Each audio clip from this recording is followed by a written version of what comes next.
Cinema വേണമെന്ന് ആഗ്രഹിച്ചിട്ട് ഞാൻ വന്നതല്ല. കാരണം ഒരു ആർട്ടിസ്റ്റ് നിലയ്ക്ക് നമുക്ക് സിനിമ ചെയ്യാൻ ആഗ്രഹം ഉണ്ടാവും, പക്ഷേ ഇതിലൊന്നും എത്തിപ്പെടാൻ പറ്റുമെന്ന് ഞാൻ വിചാരിച്ചിരുന്നില്ല. ഇപ്പോൾ നാടകമാണ് ചെയ്തുകൊണ്ടിരുന്നത്, പ്രൊഫഷണൽ ഡ്രാമ. ഞാൻ ഹസ്ബൻഡും പ്രൊഫഷണൽ ഡ്രാമ ആർട്ടിസ്റ്റുകളാണ്. അവിടെ നിന്നാണ് നമ്മൾ എത്തിപ്പെട്ടത്. അപ്പോൾ മാറ്റം നാടകത്തിൽ നിന്ന് നമുക്ക് ഇത്രയും ഇവിടം വരെ എത്താൻ പറ്റി എന്നുള്ളൊരു സാറ്റിസ്ഫാക്ഷൻ, അതാണ് എൻ്റെ ഏറ്റവും വലിയ മാറ്റം.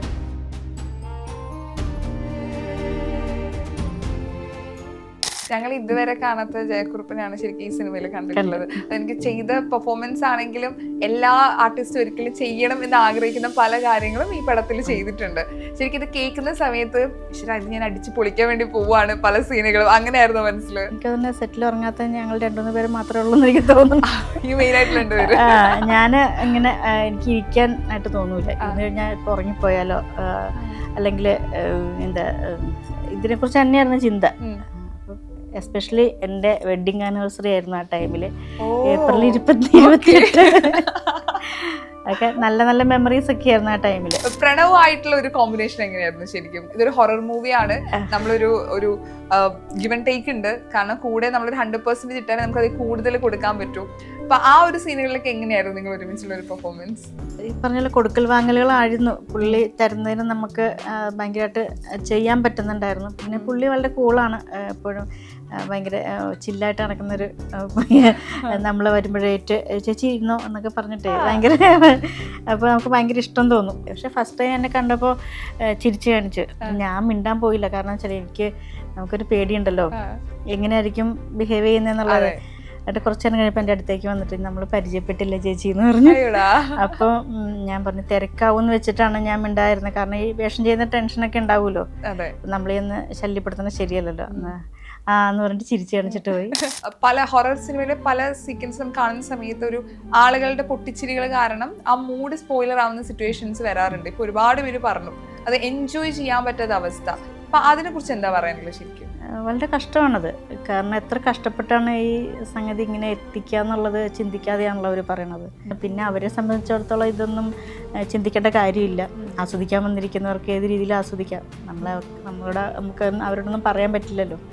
പക്ഷേ സിനിമ കണ്ടുകൊണ്ടിരിക്കുമ്പം മാക്സിമം സൈലൻ്റ് ആയിട്ട് ഇരിക്കുകയായിരുന്നെങ്കിൽ, ഇത് ആസ്വദിക്കാത്ത ചിലരുണ്ടല്ലോ, അവർക്കത് കുറച്ചുകൂടെ ഗുണകരമായിരിക്കും. ശരിക്കും ആ ക്യാരക്ടർ ചെയ്യുന്ന സമയത്ത് എങ്ങനെയായിരുന്നു അതിന്റെ പ്രിപ്പറേഷൻ കാര്യങ്ങളൊക്കെ? ശരിക്കും പ്രിപ്പറേഷൻ ഒന്നും ഉണ്ടായിരുന്നില്ല. നമ്മൾ ആ ക്യാരക്ടറിനെ അങ്ങനെ എടുത്തിരുന്നു, ആ സമയത്ത് അങ്ങനെയൊക്കെ ആയി എന്നുള്ളതാണ്. പിന്നെ അവരുടെ സപ്പോർട്ട് ഭയങ്കരമായിട്ട്, ഇപ്പം രാഹുൽ ആണെങ്കിലും ഡയറക്ഷൻ ടീം എല്ലാവരും അതുപോലെ തന്നെ സപ്പോർട്ട് ചെയ്തിരുന്നു. ഞാൻ കൂളായിട്ടാണ് അവരിയ്ക്കുന്നത്, അപ്പം ഞാനും കൂളായിരുന്നു. ഭയങ്കര ഫുൾ എനർജി ഇട്ട് ചെയ്യുന്ന കുറച്ച് കായികമായിട്ടുള്ള കാര്യങ്ങളും ഉണ്ട്. സോ അതൊക്കെ ചേച്ചി തന്നെ ചെയ്തതാണോ? അതെ അതെ അതെ അതെ ആണ്.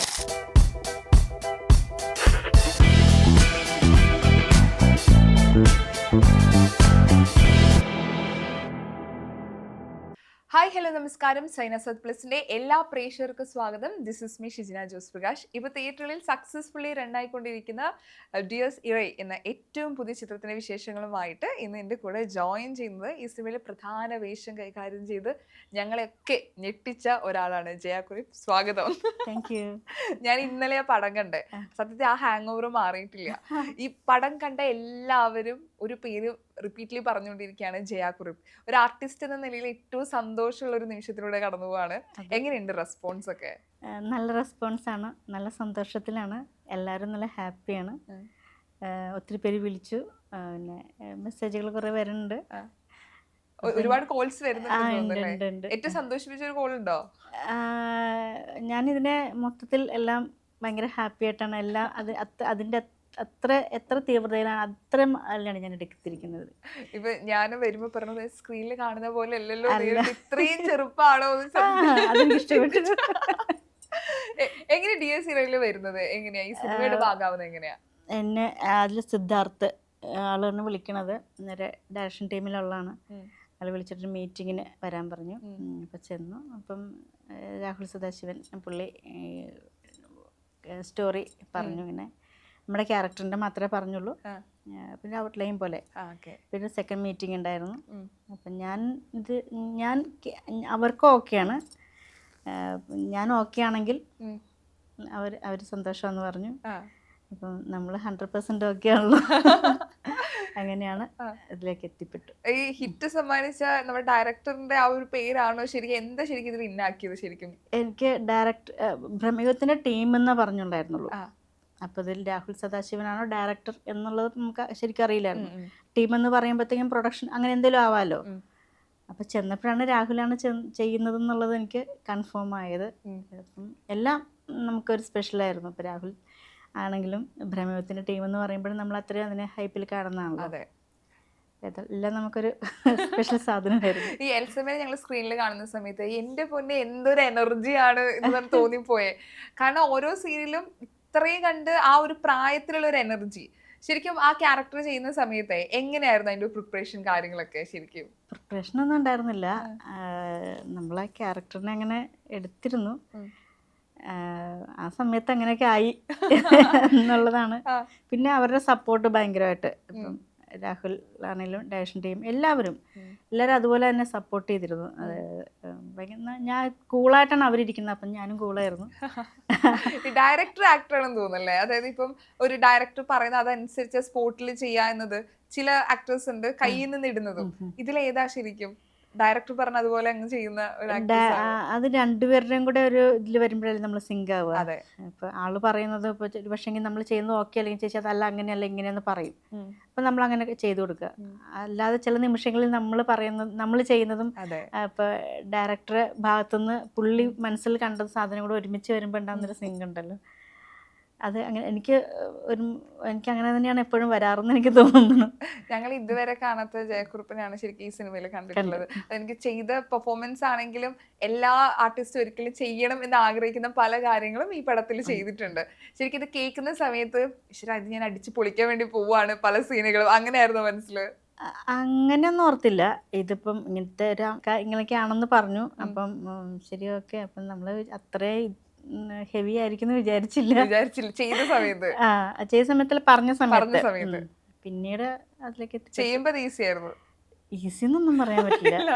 ഈസി അല്ല, പക്ഷെ ഈ പറഞ്ഞ മാതിരി അവരുടെ സപ്പോർട്ട് കൊണ്ട് നമുക്കൊരു കാരണം ഞാൻ ഉറങ്ങിയിട്ടില്ല ആ ടൈമിലൊക്കെ. ഇങ്ങനെ നൈറ്റ് ഷൂട്ടായിരുന്നു.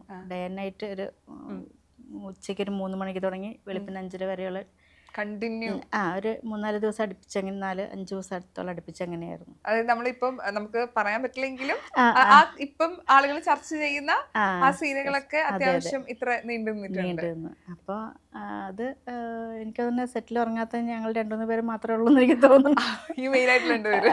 ഞാൻ ഇങ്ങനെ എനിക്ക് ഇരിക്കാനായിട്ട് തോന്നൂല. ഇന്ന് കഴിഞ്ഞാൽ ഇപ്പൊ ഉറങ്ങിപ്പോയാലോ അല്ലെങ്കിൽ ഇതിനെക്കുറിച്ച് തന്നെയായിരുന്നു ചിന്ത. അപ്പം എസ്പെഷ്യലി എൻ്റെ വെഡിങ് ആനിവേഴ്സറി ആയിരുന്നു ആ ടൈമിൽ, ഏപ്രിൽ 28. അതൊക്കെ നല്ല നല്ല മെമ്മറീസ് ഒക്കെ ആയിരുന്നു ആ ടൈമിൽ. അപ്പം അതൊക്കെ അങ്ങനെ ഇതിപ്പോ ഞാൻ വിചാരിക്കും നമ്മൾ പെർഫോം ചെയ്ത് നമ്മൾ ഇത്ര എഫേർട്ട് ഇട്ട് പെർഫോം ചെയ്തിട്ടും നമ്മളൊരു ബിഗ് സ്ക്രീനിൽ കാണുവാണല്ലോ നമ്മുടെ ആ സീനുകള്, ആളുകളൊക്കെ ഞെട്ടുന്നു. അതോടൊപ്പം നമ്മുടെ പെർഫോമൻസ് നമ്മൾ സ്ക്രീനിൽ കാണുമ്പോൾ എന്തായിരുന്നു ശരിക്കും ആ ഒരു സമയത്ത്? എനിക്ക് ഫസ്റ്റ് ടൈം ഒന്നും ആസ്വദിക്കാൻ പറ്റിയില്ല. സെക്കൻഡ് ടൈം കണ്ടപ്പോഴാണ് ഞാൻ ഇതെല്ലാം ഉണ്ടല്ലേ ഫുൾ ബ്ലാങ്ക് ആയിരുന്നു.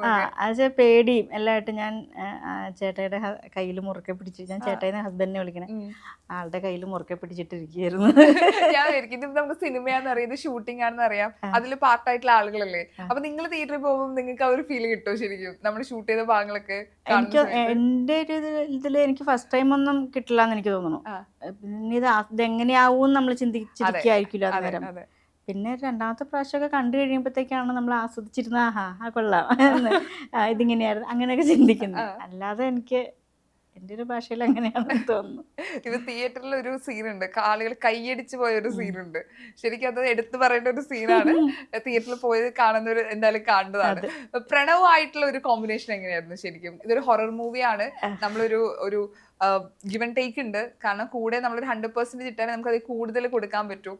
അപ്പൊ ആ ഒരു സീനുകളിലൊക്കെ എങ്ങനെയായിരുന്നു നിങ്ങൾ ഒരുമിച്ചുള്ള ഒരു പെർഫോമൻസ്?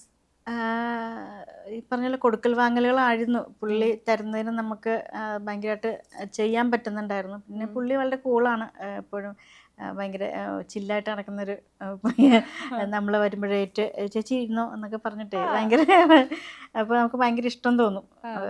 അല്ലാതെ നമുക്ക് ഈ വേഷം ചെയ്യുന്നതിലൊക്കെ ഈ പറഞ്ഞ മാതിരി ലെജൻഡഡ് ആർട്ടിസ്റ്റിൻ്റെ മോന് നമ്മളപ്പോൾ ആ ഒരു എക്സ്പെക്ട് ചെയ്തുകൊണ്ടാണ് വരുന്നത് എങ്ങനെയാവും എന്നൊക്കെ. പക്ഷെ ഫസ്റ്റ് ടൈം എന്നെ കണ്ടപ്പോൾ ചിരിച്ചു കാണിച്ചു.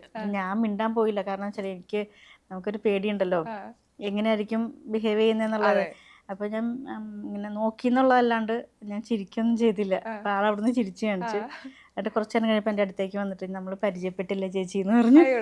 അപ്പോൾ ഞാൻ പറഞ്ഞു തിരക്കാവും എന്ന് വെച്ചിട്ടാണ് ഞാൻ മിണ്ടായിരുന്നത്, കാരണം ഈ വേഷം ചെയ്യുന്ന ടെൻഷനൊക്കെ ഉണ്ടാവുമല്ലോ, നമ്മളെ ഒന്ന് ശല്യപ്പെടുത്തുന്നത് ശരിയല്ലല്ലോ എന്ന് പറഞ്ഞിട്ട് ചിരിച്ചു കാണിച്ചിട്ട് പോയി. പിന്നെ നമ്മൾ ലാസ്റ്റ് മൂവി തീരാറാവുന്ന ക്ലൈമാക്സ് ടൈമിലാണ് നമ്മൾ കാണുന്നത്. എനിക്കത് മലയും കുഞ്ഞിന്റെ സമയത്തും ഫഹദിക്കായിട്ട് സെയിം ഇത് തന്നെയായിരുന്നു, ഒരു പേടിയുണ്ടായിരുന്നു. അത് ഫസ്റ്റ് ക്യാരക്ടർ റോൾ ചെയ്യുന്ന സിനിമയും കൂടെ ആയപ്പോൾ നല്ല പേടിയായിരുന്നു. പേടിയാണെങ്കിലും പക്ഷെ ഞാൻ അങ്ങനെ പേടി കാണിച്ചിട്ടുണ്ടായിരുന്നില്ല, കാരണം നമുക്ക് ചെയ്യാൻ പറ്റില്ലല്ലോ അന്നേരം. ഈ പെർഫോമൻസ് കാണുമ്പോഴേ ഇപ്പം നമ്മുടെ പ്രണവിന്റെ ആണെങ്കിൽ നേരിട്ട് അദ്ദേഹത്തിന്റെ പെർഫോമൻസ് കാണുന്ന സമയത്ത് ഒരു ആർട്ടിസ്റ്റ് എന്ന നിലയിൽ നമ്മൾ ചിന്തിക്കില്ലയോ എന്ത് രസമായിട്ടാണ് ചെയ്യണേ. ഇപ്പം ലാലേട്ടന്റെ മകനാണ്, എല്ലാവരും പെർഫോമൻസിനെ കുറിച്ച് സിനിമ കണ്ടപ്പോൾ പറയുന്നുണ്ടായിരുന്നു. എങ്ങനെയായിരുന്നു അദ്ദേഹത്തിന്റെ കൂടെ അഭിനയിച്ച സമയത്ത് അദ്ദേഹത്തെ പെർഫോമൻസ് കാണുമ്പോൾ എങ്ങനെയായിരുന്നു? അതൊരു വല്ലാത്ത കണ്ണുകളിലൊക്കെ വരുന്നൊരു സാധനം ഉണ്ടല്ലോ, അത് ഭയങ്കര രസമായിരുന്നു. ഒരു സീനുണ്ട്, അത് കുറെ നാൾ കഴിഞ്ഞിട്ട് ഞാൻ പറയാം, ഇപ്പൊ പറയാൻ പറ്റില്ല. ഇപ്പൊ അമ്മ വേഷങ്ങളാണ് കൂടുതൽ, അതായത് നമ്മുടെ ഏജിനെക്കാട്ടും കൂടുതൽ ഏജുള്ള കഥാപാത്രങ്ങളാണ് ചെയ്തിട്ടുള്ളത്. അപ്പൊ നമുക്ക് മേക്കപ്പ് ഇട്ട് അല്ലെങ്കിൽ ആ ഒരു കോസ്റ്റ്യൂം ഇട്ട് വരുന്ന സമയത്ത് ചിലപ്പോൾ നമുക്കൊരു ക്യാരക്ടർ കുറച്ചു നേരം പിടിക്കാൻ പറ്റും. പക്ഷെ ഒരു മാനറിസം, വോയിസിലുള്ള ഒരു വേരിയേഷൻ, അതൊക്കെ നമ്മളൊരു ആർട്ടിസ്റ്റ് എന്ന രീതിയിൽ നമ്മൾ സ്വയം കൊണ്ടുവരണം. അപ്പൊ അതിനൊരു പ്രിപ്പറേഷൻ എങ്ങനെയാണ് ശരിക്കും ക്യാരക്ടേഴ്സ് ചെയ്യുന്ന സമയത്ത്? അതിന് പ്രിപ്പറേഷനൊന്നുമില്ല, കാരണം ആക്ച്വലി ഞാനൊരു അമ്മയാണ്. അപ്പം പിന്നെ എൻ്റെ അമ്മായിയമ്മ, പിന്നെ നമ്മൾ കാണുമല്ലോ ആളുകളൊക്കെ, അങ്ങനെയൊക്കെയുള്ള നമ്മളെ ചിന്തകളിലൊക്കെ വരുന്നത്. പിന്നെ ആ സമയത്ത് നമുക്ക് തോന്നുന്ന ഒരു ഇത്, ഞാൻ അങ്ങനെ ക്യാരക്ടർ കിട്ടുമ്പം അവരുടെ ബാക്കിൽ എന്തായിരുന്നു ആ ആർട്ടിസ്റ്റ്, ആ ക്യാരക്ടർ. ഇപ്പം ഒരു എൽസമ്മ വന്നപ്പോൾ എൽസമ്മ അവിടെ ജീവിച്ചു, അങ്ങനെ നമ്മൾ തന്നെ ഹിസ്റ്ററി ഞാൻ അങ്ങനെ മനസ്സിൽ ചിന്തിക്കാറുണ്ട്. അതൊക്കെ ഉള്ളൂ, അല്ലാണ്ട് അത് അങ്ങനെ എല്ലാ സിനിമയിലും എനിക്കത് ചെയ്യാൻ പറ്റുമെന്ന് എനിക്ക് തോന്നാനില്ല. പെട്ടെന്ന് ചില സിനിമകളിലൊക്കെ എനിക്ക് അങ്ങനെ ഒരു ചിലപ്പോൾ നമുക്കത് ചിന്തിക്കാനുള്ള സമയമൊന്നും കിട്ടിയെന്ന് വരില്ലല്ലോ. ഇപ്പം ചില പെട്ടെന്ന് തോന്നുന്ന കാര്യങ്ങളല്ലേ. അപ്പം ഇപ്പം ഈ എൽസമ്മയ്ക്കാണേലും പിന്നെ ഇപ്പം മലയും കുഞ്ഞിലെ അമ്മയ്ക്ക് അങ്ങനെയൊക്കെ ഞാനൊരു ബാക്ക് ഹിസ്റ്ററി അവരെക്കുറിച്ച് ഉണ്ടാക്കി. ഇപ്പം ഡയറക്ടർ പറയാത്ത ചില കാര്യങ്ങളെ, അതായത് അവരെവിടെ ജീവിച്ചു, എവിടെയായിരുന്നു, അങ്ങനെയൊക്കെ. അത് ചിലപ്പം അത് പറഞ്ഞു തരണമെന്നില്ല, അത് നമുക്ക് സ്വന്തമായിട്ട് ഡയറക്ടർ അറിയണ്ട കേട്ടോ, അറിയാണ്ടെന്ന് പറഞ്ഞാൽ അങ്ങനെയല്ല. നമ്മളിപ്പോൾ എല്ലാ ആർട്ടിസ്റ്റുകളൊക്കെ അങ്ങനെ ആയിരിക്കാം, കാരണം അവരെങ്ങനെ എവിടെ ജീവിച്ചവരാണ്, അവരുടെ ജീവിത സാഹചര്യം എന്തായിരുന്നു, അങ്ങനെയൊക്കെ ചിന്തിച്ചിട്ടൊക്കെ പലരുമൊക്കെ അങ്ങനെ തന്നെയാണെന്ന് എനിക്ക് തോന്നുന്നത്. ഇപ്പം ഓൾറെഡി ചെയ്ത കഥാപാത്രം ഉണ്ടല്ലോ, ഇപ്പൊ അമ്മ വേഷങ്ങൾ കൂടുതൽ ചെയ്യുന്നു. എനിക്കൊന്ന് ഒട്ടുമിക്ക ഒരു സാധാരണ അമ്മ, ഒരു നാട്ടിൻപുറത്തുള്ള അമ്മ, അങ്ങനെയാണ് ഞങ്ങൾ കണ്ടിട്ടുള്ളത്. പക്ഷെ നമ്മള് ഇപ്പൊ മലയും കുഞ്ഞിൽ കണ്ട അമ്മയല്ല ഇപ്പം DS ഇറയിൽ വരുന്ന സമയത്ത് മാറ്റങ്ങളുണ്ട്. ഇപ്പൊ നമ്മള് ഈ അമ്മയിലല്ലേ ഞങ്ങൾ അവിടെ കാണുമ്പോൾ ഒരുപോലെങ്കിലും അതിലൊരു മാറ്റം കൊണ്ടുവരും. അപ്പൊ എപ്പോഴും നമ്മൾ പെർഫോം ചെയ്യുമ്പോൾ ആ അമ്മയായി പോകരുത്, നമ്മുടെ ഈ അമ്മയിൽ നിന്നൊരു മൈൻഡിൽ എപ്പോഴും അത് ഉണ്ടാവും പെർഫോം ചെയ്യുന്ന സമയത്ത്. എന്നെ കൊണ്ട് പറ്റുന്ന രീതിയിൽ ഞാൻ മാനറിസങ്ങൾ മാറ്റി പിടിക്കാറുണ്ട്. എനിക്കറിയില്ല എവിടെയെങ്കിലും ഒരേപോലെ വന്നിട്ടുണ്ടോയെന്ന് എനിക്കറിയില്ല. പക്ഷേ നമ്മുടെ ഫ്രണ്ട്സ് ഒക്കെ പറയാറുണ്ട്, എസ്പെഷ്യലി ചേട്ടായി പറയാറുണ്ട്, അത് വെറൈറ്റി ആയിട്ടാണ് ചെയ്തതെന്നൊക്കെ പറയാറുണ്ട്. അത് എനിക്കറിയില്ല അങ്ങനെ എല്ലായിടത്തും ഒരേപോലെയാണോ വന്നിരിക്കുന്നതെന്ന്. ഈ DS ഇറയില് ഏറ്റവും പേടിച്ച രംഗങ്ങളുണ്ടോ? പേടിച്ചത്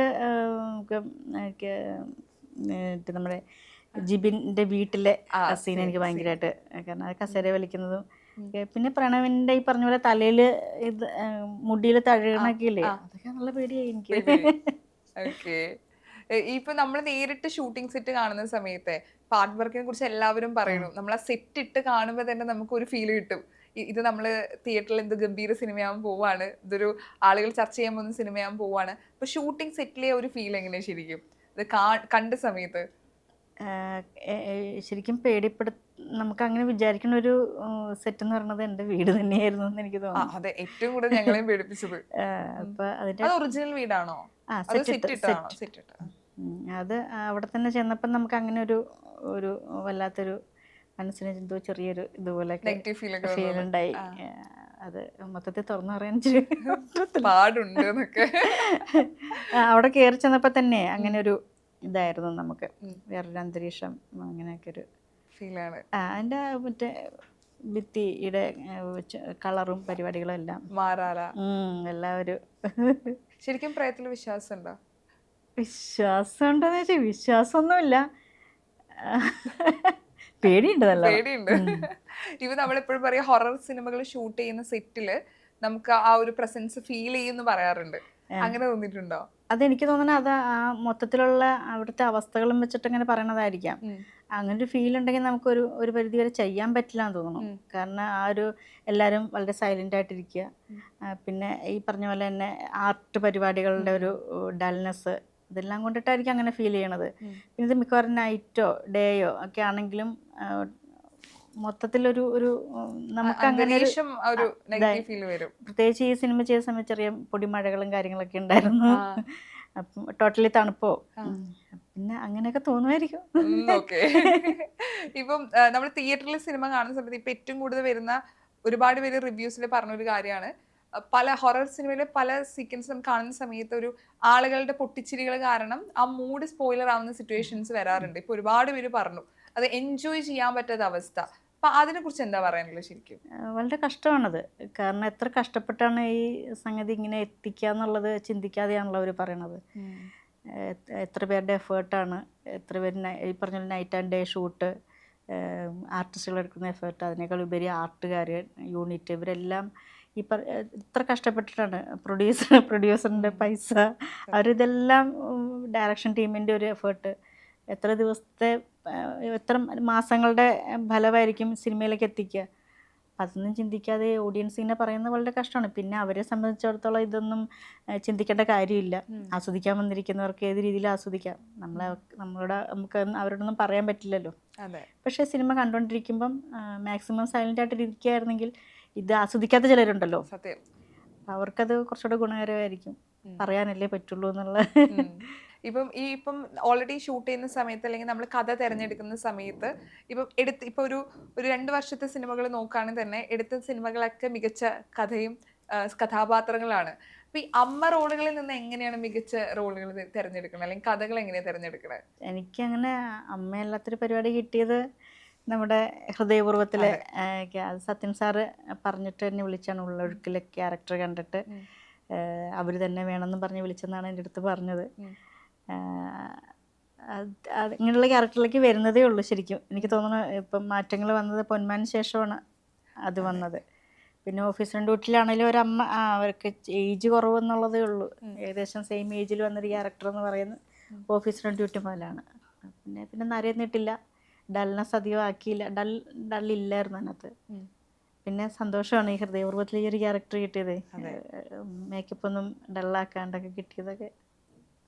അങ്ങനെ തിരഞ്ഞെടുക്കലൊന്നുമില്ല, എനിക്കേത് ക്യാരക്ടർ വന്നാലും ഞാൻ ചെയ്യും. വെച്ചാൽ ഇങ്ങനെ കഥയിൽ എന്തെങ്കിലും നമുക്ക് ഉണ്ടാവുക എന്നുള്ളതിനപ്പുറത്തേക്ക് ഞാൻ വേറെ ഒന്നും ചിന്തിക്കാറില്ല. ഈ ഡള്ളാക്കുന്ന പരിപാടിയോ നരപ്പിക്കുന്ന പരിപാടിയോ ഒന്നും അതെനിക്ക് അങ്ങനെ ടെൻഷനുള്ളതല്ല. ക്യാരക്ടറിന് എന്താണ് ആവശ്യം അത് ചെയ്യുക, അതാണ് എൻ്റെ ഒരു ഇത്. ഇപ്പം ഇപ്പൊ ഞാൻ വരുമ്പോ നമുക്ക് പെട്ടെന്ന് സ്ക്രീനിൽ കാണുമ്പോഴും നേരിട്ട് കാണുമ്പോൾ ഭയങ്കര വ്യത്യാസം ഉണ്ടല്ലോ. അതെപ്പോഴും തോന്നിയിട്ടുണ്ടോ എനിക്ക് ഞാനായിട്ട് എന്റെ ഇപ്പോഴത്തെ ഒരു രൂപം വെച്ച് ചെയ്യണം, അങ്ങനെ ഒരു തോന്നൽ ഉണ്ടായിട്ടുണ്ടോ? ഇപ്പൊ എല്ലാ കഥാപാത്രവും നമുക്ക് ഫേവറേറ്റ് ആണ് എങ്കിലും അതൊരു മനസ്സിലുണ്ടാവും ആൾക്കാർക്ക് തിരിച്ചറിയാൻ പറ്റാത്ത. അതുണ്ട്, കിട്ടിയാൽ കൊള്ളാം എന്നുള്ളൊരാഗ്രഹം ഉണ്ട്. അത് ഓഡിയൻസ് തിരിച്ചറിയുന്ന പറയുമ്പോൾ ഇപ്പൊ ഹൃദയപൂർവ്വം കണ്ടപ്പോൾ തന്നെ ഇപ്പൊ എവിടെ ചെന്നാലും ആളുകൾ അറിയും. അത്രയൊക്കെ സന്തോഷമുണ്ട് അതിൽ വരെ എത്തിയില്ല എന്ന് ഓർത്തിട്ട്. ഇപ്പൊ ആർട്ടിസ്റ്റ് എന്ന നിലയിലേ ഇപ്പൊ നാടകത്തിൽ നിന്ന് വന്നു, ഇപ്പം സാജൻ ബേക്കറി തൊട്ടാണ് ഇപ്പം ജല്ലിക്കെട്ട് മുതലാണ് ഇപ്പം ഈ ഒരു ജേർണി ഉണ്ടല്ലോ. ഒരു ആർട്ടിസ്റ്റ് എന്ന നിലയിൽ ഒരു ചേഞ്ച് എങ്ങനെയാണ് ശരിക്കും ഫീൽ ചെയ്യുന്നത്, ഒരു മാറ്റത്തെ എങ്ങനെ കാണുന്നു? ജല്ലിക്കെട്ട് ചെയ്തിട്ട് സാജൻ ബേക്കറിയും ചെയ്തിട്ട് കുറച്ച് വർഷങ്ങൾക്ക് ശേഷമാണ് ഞാൻ മലയും കുഞ്ഞിലേക്ക് എത്തിപ്പെടുന്നത്. അപ്പം സിനിമ വേണമെന്ന് ആഗ്രഹിച്ചിട്ട് ഞാൻ വന്നതല്ല. കാരണം ഒരു ആർട്ടിസ്റ്റ് നിലയ്ക്ക് നമുക്ക് സിനിമ ചെയ്യാൻ ആഗ്രഹം ഉണ്ടാവും, പക്ഷെ ഇതിലൊന്നും എത്തിപ്പെടാൻ പറ്റുമെന്ന് ഞാൻ വിചാരിച്ചിരുന്നില്ല. ഇപ്പോൾ നാടകമാണ് ചെയ്തുകൊണ്ടിരുന്നത്, പ്രൊഫഷണൽ ഡ്രാമ. ഞാൻ ഹസ്ബൻഡും പ്രൊഫഷണൽ ഡ്രാമ ആർട്ടിസ്റ്റുകളാണ്. അപ്പോൾ അവിടെ നിന്നാണ് നമ്മൾ എത്തിപ്പെട്ടത്. അപ്പം മാറ്റം നാടകത്തിൽ നിന്ന് നമുക്ക് ഇത്രയും ഇവിടം വരെ എത്താൻ പറ്റി എന്നുള്ളൊരു സാറ്റിസ്ഫാക്ഷൻ, അതാണ് എൻ്റെ ഏറ്റവും വലിയ മാറ്റം. റിലീസായ ശേഷം വന്നൊരു ചേഞ്ച് ചോദിക്കുകയാണെങ്കിൽ DSR വന്നതിന് ശേഷം ചേഞ്ച് സന്തോഷമാണ്. മൊത്തത്തിൽ എല്ലാവരും നമ്മളെ അഭിനന്ദിക്കുന്നു, കോളുകൾ വരുന്നു. എനിക്ക് തോന്നുന്നു മലയും കുഞ്ഞിന് ശേഷം എനിക്ക് ഇതുപോലെ ആളുകൾ എന്നെ അഭിനന്ദിക്കുകയൊക്കെ ചെയ്തത് ഈ DSRക്കാണ്. കണ്ടിട്ടാണ് അഭിനയിച്ച് കാണിക്കുക, അല്ലെങ്കിൽ കൃത്യമായിട്ട് ഇത് തന്നെ വേണമെന്ന് നിർബന്ധമുള്ള ഒരു ഡയറക്ടറാണോ? നിർബന്ധം പുള്ളിയുടെ രീതിയിലേക്ക് വരണമെന്ന് നിർബന്ധമുള്ള ആളാണ്, അല്ലെങ്കിൽ പടം സക്സസ് ആവില്ല എന്നാണ് എനിക്ക് തോന്നുന്നത്. പക്ഷെ അഭിനയിച്ച് കാണിക്കില്ല. എന്നെ സംബന്ധിച്ചിടത്തോളം പുള്ളി പറഞ്ഞത് എനിക്ക് ചെയ്യുമ്പോൾ അത് ഓക്കെ. ബാക്കിയുള്ളവരുടെ എനിക്കറിയില്ല അങ്ങനെ കറക്റ്റ്, നമ്മളായിട്ട് നിന്നവരുടെ ആണല്ലോ എനിക്കറിയുള്ളൂ. പറയും. പിന്നെ അതൊക്കെ ചർച്ചകൾ വെളിയിൽ വെച്ചിട്ടുണ്ടാവായിരിക്കാം, അതായത് പേഴ്സണലി പറഞ്ഞു കൊടുക്കുമായിരിക്കും. അപ്പം നമുക്കൊന്നും ക്ലിയർ ആവാത്ത സാധനം നമ്മൾ ചോദിച്ചാൽ കറക്റ്റ് പറഞ്ഞു തരും. നമുക്ക് ചെയ്യാനും പറ്റും, ആ പറഞ്ഞു തരില്ല നമുക്ക് ചെയ്യാൻ പറ്റും. ഓക്കെ. ഈ പടം കാണുന്ന സമയത്ത് ഒരു മൈന്യൂട്ട് കാര്യങ്ങളിൽ പോലും ചേച്ചി ഇടുന്ന ഒരു എക്സ്പ്രഷൻ ഉണ്ട്, ശരിക്കും അത് ഇപ്പോഴും ഓർക്കുമ്പോൾ നമുക്ക് രോമാഞ്ചം വരും. അതിൽ ഭയങ്കര ഫുൾ എനർജി ഇട്ട് ചെയ്യുന്ന കുറച്ച് കായികമായിട്ടുള്ള കാര്യങ്ങളും ഉണ്ട്. സോ അതൊക്കെ ചേച്ചി തന്നെ ചെയ്തതാണോ? ആണ്. അതിപ്പോ അതിന്റെ പുറകെ ഒരു എന്തെങ്കിലും ഒരു പ്രിപ്പറേഷൻ എടുത്തിട്ടുണ്ടായിരുന്നോ, അല്ലെങ്കിൽ പ്രാക്ടീസ് എന്തെങ്കിലും? ആ ടൈമിൽ വന്ന പ്രാക്ടീസും കാര്യങ്ങളൊക്കെ ഉള്ളു, അല്ലാതെ ഒന്നുമില്ല. അത് ഇപ്പൊ ഫിസിക്കലായിട്ട് ചെയ്യേണ്ട കുറച്ച് കാര്യം ഉണ്ടല്ലോ, അപ്പൊ അതിന് വേണ്ടിട്ട് എന്തെങ്കിലും ഓൾറെഡി പടത്തിന് മുൻപ് എന്തെങ്കിലും ഒരു പ്രിപ്പറേഷൻ? ഒന്നും ഉണ്ടായിരുന്നില്ല. ലൈവായിട്ട് പറഞ്ഞ് അങ്ങനെ ചെയ്യായിരുന്നു. ഓക്കെ. ഇപ്പം ഒരുപാട് ഇപ്പോൾ ഓപ്പർച്യൂണിറ്റീസുകൾ വന്നുകൊണ്ടിരിക്കും, കഥകൾ കേട്ടോണ്ടിരിക്കുന്നുണ്ടാവും. ഫ്യൂച്ചർ പ്ലാൻസ് എങ്ങനെയാണ്? ഇപ്പൊ കഥകൾ കേൾക്കുന്നുണ്ടോ? റിലീസിന് ഡിസംബറിൽ 2 മൂവി സ്റ്റാർട്ടിങ് ആണ്. അപ്പം അതിന്റെ ചർച്ചകളിലും കാര്യങ്ങളിലൊക്കെയാണ് ഇരിക്കുന്നത്. ഇപ്പം നവംബറിൽ ഒരെണ്ണം ഉണ്ടായിരുന്നത് പോസ്റ്റ്പോൺ ചെയ്തു, ഇനിയിപ്പം ഡിസംബറിലാണ് സ്റ്റാർട്ട് ചെയ്യുന്നത്.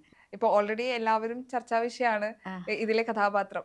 ഓൾറെഡി നമുക്കൊരു മികച്ച കഥാപാത്രം ഉണ്ടാകുമ്പോൾ ആളുകൾ ശ്രദ്ധിക്കും, ഡയറക്ടർ ശ്രദ്ധിക്കും, അവരുടെ കഥകളിൽ ഒരു ഭാഗമാവും. ഇപ്പൊ കോളുകൾ വന്നു തുടങ്ങിയോ?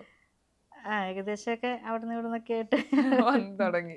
അപ്പോൾ DSR ഇപ്പൊ സക്സസ്ഫുള്ളി തിയേറ്ററിൽ റണ്ണിങ് ആയിക്കൊണ്ടിരിക്കുകയാണ്. അപ്പൊ കണ്ട ആളുകളൊക്കെ ചേച്ചിയുടെ കഥാപാത്രത്തെ കുറിച്ച് പറയണത് ഒരു വലിയൊരു സന്തോഷം തന്നെയാണ്.